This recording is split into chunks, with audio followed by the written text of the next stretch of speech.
weirdly. Suddenly children all around the world fall into a kind of trance, raising their right hands towards the sky and chanting Jennifer's name. Older kids actually show up at Tommy's house looking for their leader. Milo realizes all the children are connected and calls Jake to let him know, while Tommy explains that Jennifer shows them visions of new worlds.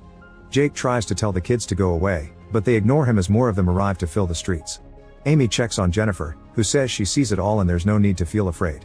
While she uses her powers to talk directly into Tommy's and the children's minds, Jake decides it's time to move to New Athens.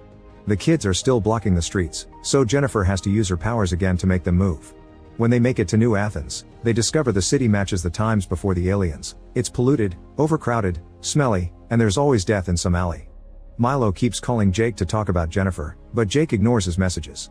Shortly after they arrive, the cops bring the family to meet Mayor Jerry, who expresses it's better to live with real free will than a utopia, and if New Athens ends up failing then he'd rather see it burn.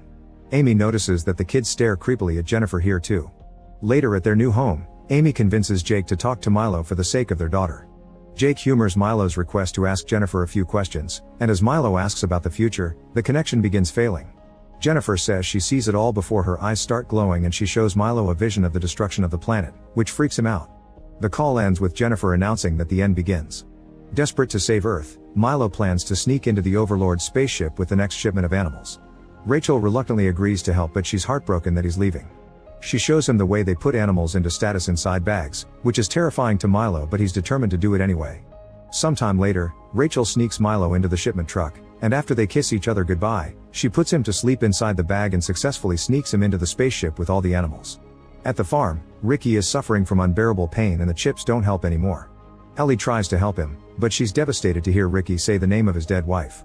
Suddenly the room changes and Ricky finds himself in the hotel again, not noticing Carellen is there.